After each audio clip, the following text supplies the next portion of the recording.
Job లేక ఇబ్బంది పడుతున్నారా? అయితే మెడికల్ కోడింగ్ మీకు మంచి ఆప్షన్. వెంటనే కాల్ చేసి కోర్సులో జాయిన్ అవ్వండి. Welcome to Suman TV. నేను మీ సుమన్ టీవీ నాగ్. ఈ వీడియోని పూర్తిగా చూడండి. ఓనర్స్ కొంతమంది ఏం చేస్తారనంటే, వీళ్ళు రెంట్ ఇన్ టైంలో కట్టినా సరే ఓనర్స్ కొంతమంది హెరాస్ చేస్తూ ఉంటారు కదా. హెరాస్ చేసేటువంటి వాళ్ళకి లీగల్గా ఎలాంటి రెమెడీస్ ఉంటాయి, దీంట్లో ఉండేటువంటి వాళ్ళు ప్రతి ఒక్కరు ఈ వీడియోని పూర్తిగా చూడండి. కుదిరితే మీ అపార్ట్మెంట్లలోనూ మీ ఇళ్లలోనూ షేర్ చేసుకోండి. ఎక్కడ ఏదైనా చిన్న ప్రాబ్లం ఉంది అని అంటే టోల్ ఫ్రీ నెంబర్ లాగా ఎక్కడే కాంటాక్ట్ నెంబర్ మీకు హైకోర్టు అడ్వకేట్ అలాగే రవీంద్రనాథ్ గారి కాంటాక్ట్ నెంబర్ కనిపిస్తుంది. దాన్ని మీరు కాల్ ఆర్ మెసేజ్ వాట్సాప్ చేసినా సరే మీ సమస్యను మీరు చెప్పొచ్చు అపాయింట్మెంట్ తీసుకొని. So coming to subject. Hello sir. Nagaraj గారు.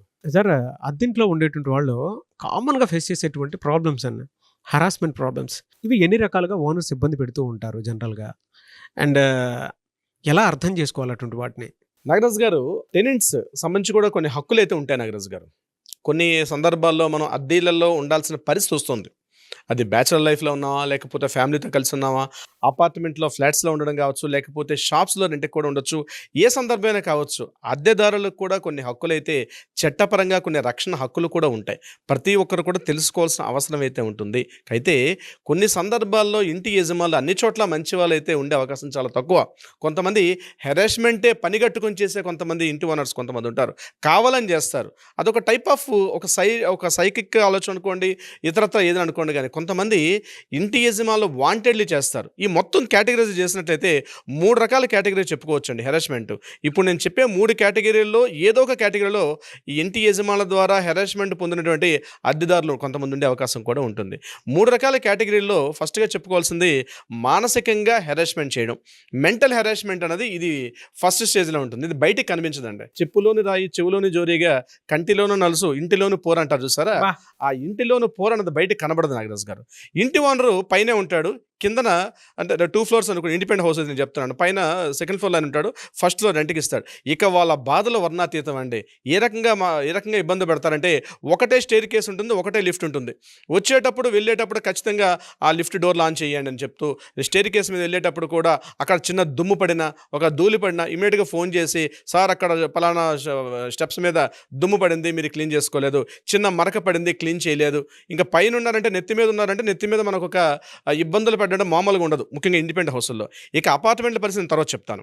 ఈ ఇండిపెండెంట్ హౌస్ల పరిస్థితి ఎలా ఉంటుందంటే, ఆ మెట్ల మీద వెళ్ళేటప్పటి నుంచి స్టార్ట్ చేస్తారు. చిన్న మరక పడిన గోడ దగ్గర చిన్న ఆ సున్నం అక్కడ పెచ్చులోడిపోయినా ప్రతిదీ కూడా కారణం మీరే అని చెప్తూ, ఇక ఏదో మనం పని మీద వెళ్తుంటాం, లిఫ్ట్ డోర్ వేయలేదు, లిఫ్ట్లో ఎలా జరిగిందని చెప్తూ, ఆ లిఫ్ట్లో కూడా దుమ్ము ఉందని, ఇంకా ఎన్ని రకాలుగా టార్చర్ పెట్టాలంటే మానసికంగా మామూలుగా ఉండదు. నేను చెప్పే చాలా చిన్నదిగా అనిపిస్తాను నాగరాజ్ గారు, కానీ ఆ అనుభవించాడుగా బాధ ఏంటో తెలుసు అక్కడ ఆ పరిస్థితి ఎలా ఉంటుందో.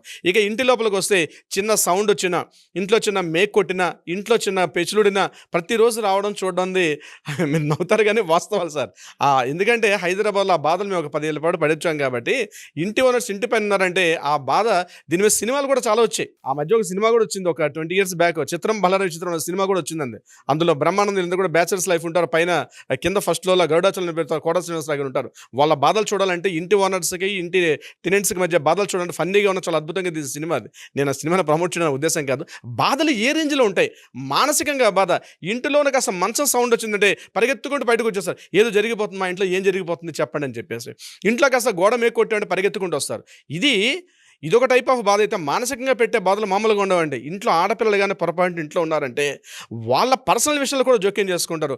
మీ అమ్మాయి ఆ రోజు అక్కడ ఉంది, మీ అమ్మాయి బస్ స్టాండ్ నిలబడింది, వాళ్ళ నాన్నగారికి ఫోన్లు చేసి చెప్తుంటారండి, అక్కడ ఎందుకు నిలబడ్డారు, ఈ అమ్మాయి అక్కడ నిలబడింది, ఈ అమ్మాయి అక్కడికి ఎందుకు వచ్చింది అంటే వ్యక్తిగత విషయాల్లో కూడా జోక్యం చేసేసుకుంటారు నాగరాజు గారు. ఈ ఓనర్స్ వాళ్ళ హద్దులు దాటిపోయి వ్యక్తిగతంగా కూడా వచ్చేస్తారు. మానసికంగా టార్చర్ అంటే, ఇంటికి పొరపాటున మన చుట్టాలు వచ్చారనుకోండి, ఆ రోజు ఇంటికి మనకి ఎవరైనా, ఇక మన బాధ వర్ణాతీతం. నాకు చెప్పుకోవడానికి కూడా ఇంకా కష్టం. ఇంటికి ఎంతమంది వచ్చారు, ఎన్ని బకెట్ నీళ్ళు వాడుతున్నారు, ఎంతమంది లెక్కలు వేస్తారనమాట. ఎన్ని బకెట్ నీళ్ళు వాడుతున్నారు, ట్యాంక్ ఫుల్ అయిందా లేదా, ప్రతి నెల మీరు కట్టే కరెంట్ బిల్ ఇంత అవుతుంది, ఈసారి మీ ఇంట్లో 10 మంది వచ్చారు కాబట్టి ఈ దఫా మీరు ఎక్స్ట్రా ఒక అమౌంట్, ఈ సెట్ నెంబర్ 500 రూపీస్ 1000 రూపీస్ పెంచమని చెప్పి మన బంధువులకి చెప్పుకోలేము, రావద్దని చెప్పలేము. వచ్చిన తర్వాత ఇంటి ఓనర్తో పడే బాధలు మామూలుగా ఉండవు, చాలా దయనీయంగా ఉంటాయి ఆ మానసికంగా పడే బాధలు. దీనికి రెమెడీ ఏంటంటే సెక్షన్ 503 అండ్ 504. మానసికంగా కానీ ఎవరైనా ఇట్లాంటి బాధలు పడితే ఇమీడియట్గా ఈ సెక్షన్ ప్రకారం వాళ్ళ మీద సివిల్ కోర్టులో లీగల్గా చర్యలు తీసుకునే హక్కు కూడా ఒక టెనెంట్గా ఉంది. ఇంతేకాకుండా నాగరాజు గారు, రాత్రిపూట గట్టిగా మాట్లాడడం, బిగ్గరగా మాట్లాడడం, మన రెంట్ పే చేసినప్పుడు కూడా ఇంకా 15 రోజులు ఉంటుండగానే బిఫోర్ స్టార్ట్ చేస్తారు. సార్ పలానా టైంకి రెంట్ ఇవ్వాలి, నాకు అవసరం ఉన్నాయి కాబట్టి ఖచ్చితంగా పేమెంట్ చేయని చెప్పి ఇంకా 15 రోజుల ముందు నుంచి స్టార్ట్ చేస్తారు. ఫోన్ చేయడం, మెసేజ్లు పెట్టడం, ఆ టైంకి నాకు రెంట్ కావాలని చెప్పి పదే పదే గుర్తు చేస్తూ మాట్లాడడం.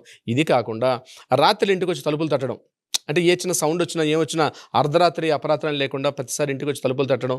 అంటే ఈ టైప్ ఆఫ్ కార్యక్రమాలన్నీ కూడా ఇది అదని కాదు నాగరాజు గారు, వాళ్ళు పెట్టే చార్జెస్ నేను చెప్తున్నాను కదండి. ఇండిపెండెంట్ హౌస్ల్లో కానీ, అపార్ట్మెంట్లో కానీ, షాపుల్లో కావచ్చు, ఎక్కడున్న టెనెంట్స్కైనా వెళ్తూ కాసేపు ఆగా లోపలికి వెళ్ళి ఒకసారి అంతా చూసుకుంటూ కరెక్ట్గా ఉన్నాయా లేదని చెప్పి ఆ చేదస్త మనుషులు కూడా ఉన్నారండి ఇప్పటికి కూడా. ఇంకా రెంట్స్కి ఇచ్చేవాళ్ళు పైన నుండి ఒకసారి ఇంటికి వస్తాడు, సార్ రావచ్చు అని చెప్పి లోపలికి వచ్చి కూర్చొని అన్ని ఒకసారి చెక్ చేసుకుంటూ కూడా వెళ్ళే మహానుభావులు ఇప్పటికి కూడా ఇంటి యజమానులు. ఇంకొంతమంది ఏం చేస్తుంటే పక్క టెనెంట్స్ ఉంటారనుకోండి, మనతో పాటు టెనెంట్స్ ఉన్నారంటే ఆ టెనెంట్స్ దగ్గర మన గురించి బ్యాడ్గా ప్రచారం చేయడం, ఆయనకి జాబ్ లేదు అని, అంటే వ్యక్తిగత విషయాలు, జాబ్ విషయంలో కావచ్చు, మన పర్సనల్ విషయాల్లో కావచ్చు, మన పిల్లల యొక్క ఎడ్యుకేషన్ కావచ్చు, జాబ్ విషయంలో కావచ్చు, ఇతరత్ర అన్ని విషయాలు మన పర్సనల్ విషయాల్లో కూడా మన టెనెంట్స్ దగ్గర చాలా బ్యాడ్గా ప్రచారం చేసే ఇంటి రెంట్ సరిగ్గా కట్టినా కూడా పొరపాటు ఏదో సందర్భాల్లో ఒక రోజు లేట్ అయింది అనుకోండి, కాస్త అటు ఇంకా అవమానం మామూలుకరంగా ఉండదు. ఆ రోజు పొద్దున్న సాయంత్రం వరకు మన వాట్సాప్ మెసేజ్ చూస్తుంటే వాళ్ళే ఒక 20 మెసేజ్లు ఉంటాయి కంటిన్యూగా. అట్లా మానసికంగా వేధింపులకు గురి చేయడం అన్నది. అరే ఇంత చిరాకు వస్తుంది ఇంటికేదో ప్రశాంతంగా ఇంటికి వెళ్ళేసరికల్లా ఇంటి ఓనర్ ఉండాలని భయపడిపోయి కాస్త రోడ్ల మీద తిరిగే మహానుభావులు కూడా కొంతమంది ఉన్నారు ఇంటి టెనెంట్స్. అంటే చెప్పుకోలేని మానసికంగా ఎన్ని రకాలుగా వేధింపులకు గురి చేయాలో అన్ని రకాల వేధింపులు కూడా గురి చేస్తారు వీళ్ళ సందర్భం నుంచి నాగరాజు గారు.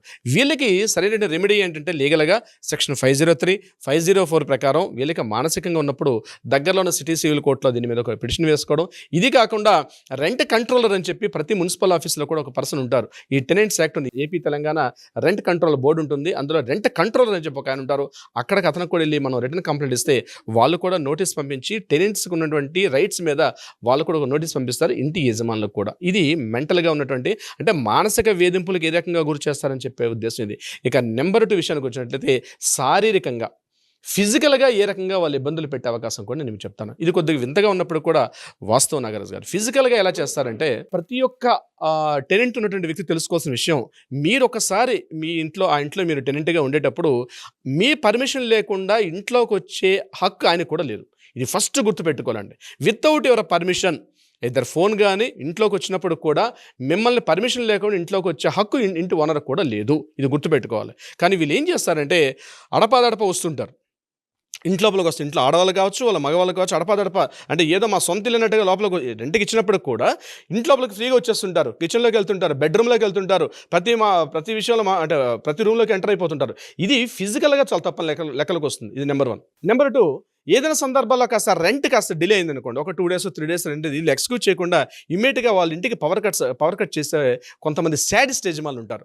అదేవిధంగా నల్లా కనెక్షన్, పవర్ సప్లై కాకుండా వాటర్ కనెక్షన్ ఉంటుంది, ఆ వాటర్ని కట్ చేస్తారు. మీరు పేమెంట్ ఇస్తే తప్ప మేము వాటర్ ఇవ్వని చెప్పి ఇంటికి వెళ్తున్న వాటర్ లైన్ కట్ చేస్తారు, ఇంటికి వెళ్తున్న పవర్ని కట్ చేస్తారు. కింద నుండి మోటార్ అయితే జనరేటర్ ఉంటాయి, ఆ జనరేటర్ కనెక్షన్ కూడా ఇంటికి ఇచ్చే ప్రయత్నం చేయరు. ఇవన్నీ కూడా ఫిజికల్ డ్యామేజ్కి ఎందుకు వస్తుంది. అదే కాకుండా వాళ్ళ అద్దెదారులకు ఆస్తిని కూడా నష్టాన్ని కలిగిస్తారు. ఏ రకంగా ఆస్తిని కష్టం అంటే ఆ ఇంట్లో ఉన్న కిటికీలు అవి డ్యామేజ్ చేయడం. అంటే వాళ్ళు ఉన్న వీళ్ళ హౌస్ అయినప్పటికీ కూడా ఫిజికల్గా ఇంట్లో చొరబడి కాస్త ట్రెస్ పాసింగ్ అంటారు, లోపల ఇంట్లో చొరబడి ఆ తలుపులు కొట్టడం కానీ, లేకపోతే కిటికీలు బ్రేక్ చేయడం కానీ, గ్లాస్ బ్రేక్ చేయడం కానీ. అంటే గట్టిగా వర్షం పడుతుంది అనుకోండి, నేను చెప్తాను రైన్ సీజన్లో ఆ పక్కన ఏదో మామిడి చెట్టు ఏదో ఉంటుంది, ఆ సందర్భాలు ఏం చేస్తారంటే ఇంకా వీళ్ళు అంటే ముందు అలర్ట్ అయిపోతారు, వీళ్ళు ఫాస్ట్గా పరిగెత్తి వెళ్ళి వీళ్ళు ఆ ఇంట్లోకి వెళ్ళి ఆ కిటికీలన్నీ సర్దేసుకోవడం. అంటే మా ఇల్లుది అంటే వాళ్ళకి రెంట్కి ఇచ్చే కనీస జ్ఞానం కూడా మర్చిపోయి వీళ్ళ ఇంట్లోకి వెళ్ళి వీళ్ళ ఇంట్లో మన సొంత ఇంటికి ప్రవర్తిస్తారు. ఒక్కోసారి ఆ ఇంట్లో కాస్త మాట పెరిగింది అనుకోండి, ఫిజికల్ డ్యామేజ్ చేస్తారు. వాళ్ళ ఇంట్లో ఉన్నటువంటి టెనెంట్స్ యొక్క ప్రాపర్టీస్, టీపై కావచ్చు, చైర్స్ కావచ్చు, ఇంట్లో టీవీ కావచ్చు, అంటే కాస్త మాట గట్టిగా వచ్చిన సందర్భాల్లో వాళ్ళ ఫిజికల్ అంటే వాళ్ళు ఉన్నటువంటి ఐటమ్స్ని కూడా వాళ్ళు డ్యామేజ్ చేసే స్థాయికి వెళ్తారు. ఇది కాకుండా ఇంకా కాస్త పరిణితి పెరిగింది అనుకోండి, కొట్టుకోవడాలు, తిట్టుకోవడాల స్థాయి కూడా మనం చాలా సందర్భాల్లో చూస్తాం. కొన్ని సందర్భాల్లో ఇది సత్యం నేను చెప్తున్నాను, వాస్తవాలు కూడా ఇంట్లో ఫాల్ సీలింగ్ దగ్గర కూడా కొన్ని చోట్ల కొన్ని ప్రైవేట్ ప్లేసుల్లో కూడా హిడెన్ కెమెరాస్ పెట్టడం కూడా. ఇది రీసెంట్గా మనకి గుజరాత్ జామ్నగర్లో ఒక కేసు కూడా బయటపడింది. జామ్నగర్లో జరిగిన సంఘటన కూడా అదే. అంటే హిడెన్ కెమెరాస్ పెట్టి వాళ్ళ యొక్క ప్రైవేట్ రూమ్స్లోకి వెళ్ళి తొంగి చూడడం ఉన్నది.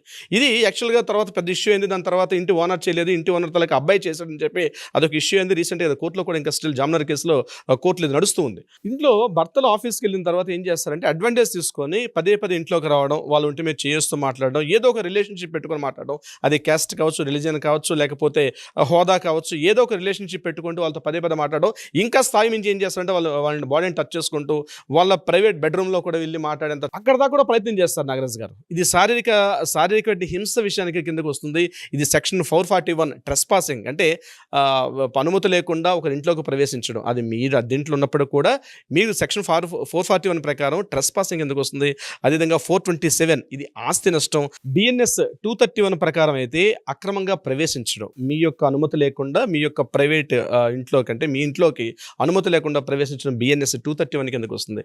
ఇవన్నీ కూడా శారీరకంగా చేసినటువంటి ఒక డ్యామేజెస్ కావచ్చు, హింస కావచ్చు, ఒక ఓనర్స్ చేస్తారు దీన్ని అడ్వాంటేజ్ తీసుకొని. సో ఇక్కడ థర్డ్ పాయింట్ నాగరాజు గారు, అడ్డంగా ఒప్పందం లేకుండా ఖాళీ చేయమని చెప్పడం. ఇది ఏ సందర్భాలు వస్తుందంటే చాలా ఓనర్స్, 95% ఓనర్స్, ఈ వర్డ్ చెప్పడానికి కూడా నేను సాధిస్తున్నాను, వీళ్ళు ఏం చేస్తారంటే ట్రాన్సాక్షన్స్ అంతా కూడా క్యాష్ పార్ట్లు ఇవ్వమని చెప్పి మాట్లాడతారు. వీళ్ళందరూ కూడా రెంట్కి ఇస్తారు. సార్ ఈ రెంట్ కూడా మీరు ఎక్కడ కూడా మీరు ఆన్లైన్లో కానీ, ఫోన్పేలు కానీ, గూగుల్ పే కానీ ఎటువంటి ఒక వైట్ ట్రాన్సాక్షన్ కాకుండా మాకు క్యాష్ ఇవ్వాలి అని చెప్తారు. ఈవెన్ అడ్వాన్స్ తీసుకున్నప్పుడు కూడా వాళ్ళు అడ్వాన్స్ అమౌంట్ కూడా మీరు క్యాష్లోనే తీసుకుంటారు. ఎవ్రీ మంత్ రెంటల్ అమౌంట్ ఏదైతే పే చేస్తే అది కూడా క్యాష్లో తీసుకుంటారు. ఇక్కడ చాలా ఇబ్బందులు గురవుతారు టెనెంట్స్. ఏ రకంగా గురవుతారు నేను చెప్తాను. వీళ్ళు ఏం చేస్తారంటే ఒక అగ్రిమెంట్ ఉండదు, పేమెంట్ చేస్తుంటే ఒక లింక్ ఎప్పుడైతే లేకపోతే ఇమీడియట్గా ఏం చేస్తారంటే 2 months రెంట్ పే చేస్తారు. ఏ రకంగా, ఫర్ ఎగ్జాంపుల్ ఒక 15,000 రెంట్ పే చేస్తున్నారు. సడన్గా ఏమంటారు 2 months తర్వాత వేరే వాళ్ళు నాకు ఆల్రెడీ 20,000 రెంట్ వస్తుంది, మీరు ఆ అమౌంట్ ఒక 18,000 రూపీస్ పెంచుతారా లేకపోతే నేను వాళ్ళకి ఇమ్మంటారా అని చెప్తే ఆయన ఫోర్స్ చేస్తాడు. ఈ రకంగా కూడా ఎకనామిక్ థ్రెట్స్ అనమాట. అంటే మీరు ఏం చేస్తారంటే నా ఇంట్లో ఉన్నా అని చెప్పి మీరంతా ప్రిపేర్ అయ్యి ఉంటే, అదే మీరు కానీ ఆన్లైన్లో పేమెంట్ కానీ ఒక వైట్ ట్రాన్సాక్షన్ మీరు చూపించినట్లయితే, ఒక అగ్రిమెంట్ మీ మధ్య బాండ్ ఉన్నట్లయితే మీరు ఎట్టి పరిస్థితుల్లో కూడా ఆయన వైట్ చేసే అవకాశం చాలా తక్కువ ఉంటుంది. కానీ ఎప్పుడైతే క్యాష్ ట్రాన్సాక్షన్స్ అని మీరు ఎప్పుడైతే ఎంటర్టైన్ చేశారో ఇమీడియట్గా ఆయన ఏం చేస్తారంటే ఎకనామిక్ థ్రెట్స్ అనే కాన్సెప్ట్లో ఏం చేస్తారంటే ఇమీడియట్గా నాకు అర్జెంట్గా చేసేయండి సార్ అని, దానికి టైం లిమిట్ ఉండదు.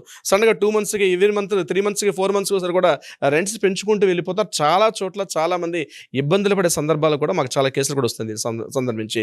నాగరాజు గారు అడిగితే ఏంటంటే లేదండి వైట్ అమౌంట్ అడుగుతున్నాను, ఆయన క్యాష్ బ్లాక్ అమౌంట్ అడుగుతున్నాడు, క్యాష్ అడుగుతున్నానండి, అందుకే నేను మీకు క్యాష్ ఇస్తున్నానని చెప్పాడు. ఇక్కడ చాలా ఇబ్బంది గుర్తుపెట్టుకోండి. ఎట్టి పరిస్థితుల్లో కూడా క్యాష్ ట్రాన్సాక్షన్స్ అంది ఎంటర్టైన్ చేయకండి. మీరు ఒక రిసిప్ట్ తీసుకుని ఒకవేళ క్యాష్ ట్రాన్సాక్షన్ అడిగి అనుకోండి, ఒక 50% క్యాష్ ఇవ్వండి, 50% వైట్ ఇవ్వండి, బట్ ఏదైనా ఒక రిసిప్ట్ తీసుకునే అవకాశం ఉంటే ప్రయత్నం చేయండి. లేకపోతే ఇబ్బందులకు గురేది టెనెంట్సే చాలా ఇబ్బందులకు గురవుతారు. ఇది ఒక రకంగా. నెంబర్ 2 ఏంటంటే ఒక అగ్రిమెంట్ ఉంటుంది వాళ్ళకి మధ్య. ఈయన ఏం చేస్తాడు, ఈ ప్రాపర్టీ వేరే వాళ్ళకి అమ్మేస్తాడు. తనకు ఉన్నటువంటి ప్రాపర్టీ రెంటల్ అగ్రిమెంట్ ఉంటుంది. ఆల్రెడీ రెంటల్ అగ్రిమెంట్ ఒక 3 months 4 months అవగానే ఈ ఓనర్ ఏం చేస్తుంటే ప్రాపర్టీ వేరే వాళ్ళకి అమ్మేసుకుంటాడు. వేరే వాళ్ళకి ప్రాపర్టీ అమ్మేసినప్పుడు అతను వచ్చేసి ఇమీడియట్గా వేకెంట్ చేస్తారా చేయరా, నేను వేరే వాళ్ళకి ప్రాపర్టీ అమ్మేస్తాను కాబట్టి నువ్వు వేకెంట్ ఖాళీ చేసి వెళ్ళిపో, వాళ్ళు ఎక్కువ రెంట్ అడుగుతున్నా అంటారు. అగ్రిమెంట్లో ఉన్నారు, ఓనర్ తన ప్రాపర్టీ వేరే వాళ్ళకి అమ్మేశాడు. ఆ ఓనర్ కన్నా ఈ ఓనర్ ఏం చేస్తారంటే కొత్త ఓనర్ చేతిలోకి వెళ్ళిపోయింది కాబట్టి మీరు ఇమీడియట్గా వేకెంట్ చేయమని చెప్పి, ఇది కూడా ఎకనామికల్ థ్రెట్స్ కిందకి వస్తుంది. ఈయన ఏమంటాడు, నేను ముఖ్యంగా ఈ ప్రాబ్లం ఎక్కడ వస్తుందంటే షాప్స్ వాళ్ళకి వస్తుంది. నాగరాజు గారు షాప్లో ఉంటాడు, సడన్గా ఓనర్ వేరే వాళ్ళకి అమ్మేశాడు.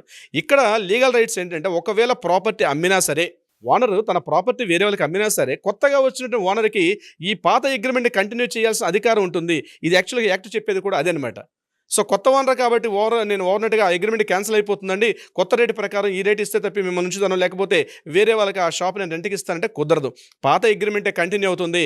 మీరు ప్రాపర్టీ ఓనర్ అమ్మేసినా సరే ఇదే ఉంటుంది.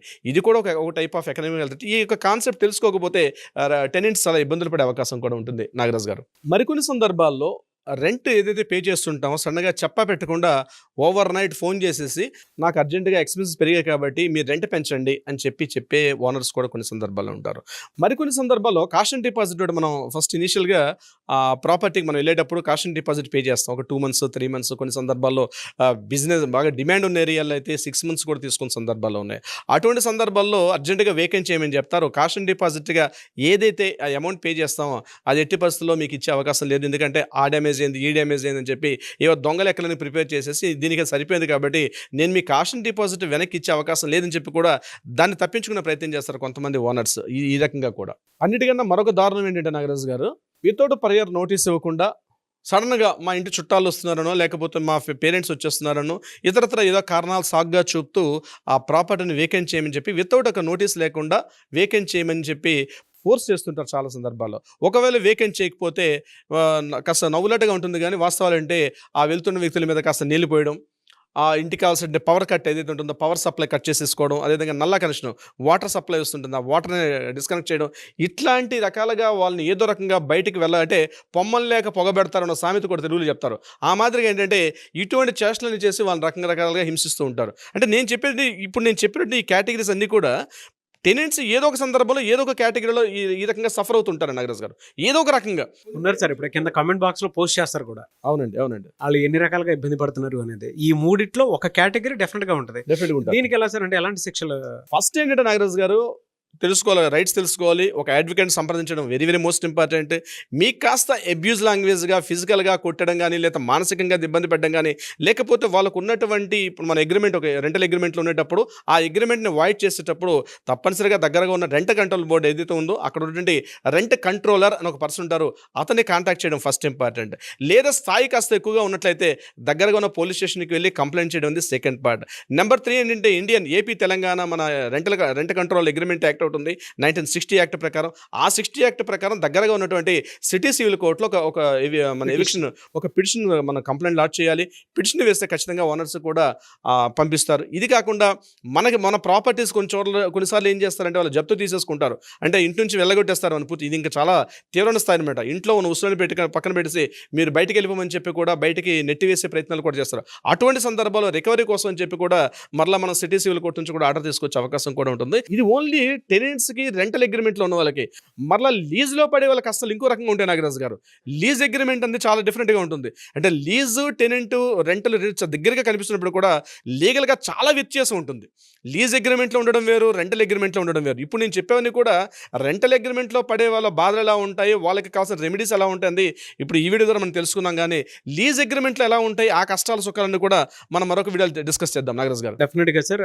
ఎలా సార్ అంటే మిమ్మల్ని అప్రోచ్ అవ్వాలి అని అంటే ఇన్ని ఇబ్బందులు ఏదో ఒక దాంట్లో కొంతమంది ఇబ్బంది పడుతూ ఉంటారు, ప్రాసెస్ ఏంటి? నాగరాజ్ గారు కింద స్క్రోల్ అవుతున్న నెంబర్ని కాంటాక్ట్ చేయగలిగితే మన లీగల్ టీం వాళ్ళకి అప్రోచ్ అవుతారు. అట్లీస్ట్ కాల్ చేయండి. కాల్ చేయకపోయినా అట్లీస్ట్ వాట్సాప్లో మెసేజ్ ఇచ్చినా ఇమీడియట్గా మన లీగల్ టీం వాళ్ళకి అప్రోచ్ అవుతారు, సలహా సంప్రదింపులు ఇచ్చే ప్రయత్నం చేస్తారు. అది కాకుండా లీగల్గా ఏదైనా న్యాయపరంగా పరిష్కారం కావాలంటే కూడా తప్పనిసరిగా ఆ విషయంగా కూడా ప్రయత్నం చేస్తారు Nagaraj garu. But prior appointment is the most important Nagaraj garu. Anyways thank you so much Ravindranath garu. Thank you so much Nagaraj garu. చూసారు కదా వీడియో. ఈ వీడియోపై మీ అభిప్రాయం కమెంట్ బాక్స్లో పోస్ట్ చేయండి. ముఖ్యంగా మీరు కనుక ఏ ఇబ్బంది ఉన్నా సరే రవీంద్రనాథ్ గారిని సంప్రదించాలి అనుకున్నా కూడా స్క్రీన్ మీద ఆయన కాంటాక్ట్ నెంబర్ కనిపిస్తుంది, హైకోర్టు అడ్వకేట్ అలాగే రవీంద్రనాథ్ గారు. సో ఆయనకి మీరు కాల్ ఆర్ మెసేజ్ వాట్సాప్ చేసి అపాయింట్మెంట్ బుక్ చేసుకోవచ్చు. ఈ వీడియో లైక్ చేయండి, షేర్ మాత్రం తప్పకుండా చేయండి. ఇలాంటి మరిన్ని వీడియోస్ కోసం మా ఛానల్ ఫాలో అవ్వండి. Thank you.